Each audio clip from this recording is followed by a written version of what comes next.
Lorsqu'il prêchait l'évangile du royaume de Dieu aux différents auditoires, disciples, foules, pharisiens, scribes, sadducéens, Jésus avait le souci d'être compris des uns et des autres.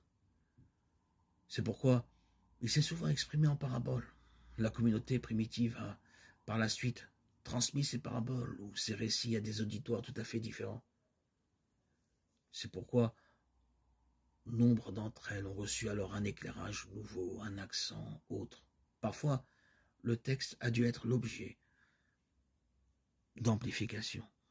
Ce qui, par exemple, au niveau de Jésus, était un appel à la foi et à la conversion, adressé aux pharisiens, a été situé dans la prédication faite aux diverses communautés dans un nouveau contexte. Aujourd'hui encore, si nous voulons les appliquer à notre vie, les paraboles reçoivent un sens nouveau. Les paraboles de Jésus sont tirées de la vie quotidienne des hommes, de leur expérience, de leur joie, de leur peine. Tout le monde sait ce qu'il en est quand l'ivraie pousse au milieu du blé. Quel désir on aurait de l'arracher afin que le blé pousse mieux. Qui n'a pas entendu parler des méfaits des voleurs, de la manière sournoise dont ils font leurs coups? Qui ne les redoute pas?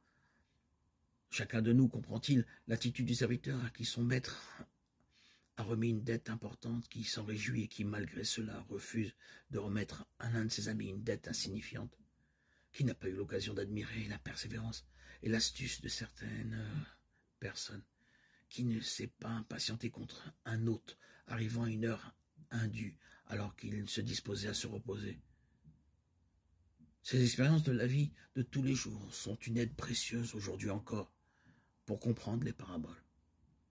Chacun peut, en les entendant, dire à celui qui les raconte: oui, c'est bien ainsi que les choses se passent, en acceptant de se laisser conduire plus loin. Car le seul fait de connaître une parabole ne suffit pas. Celle-ci nous met en question, nous atteint. Il nous faut entrer dans le jeu et découvrir que, à travers les réalités les plus familières de l'existence, c'est la réalité du règne de Dieu qui se révèle. Dans les paraboles, un secret est caché, l'irruption du règne de Dieu, dans un monde dont nous connaissons si peu de choses.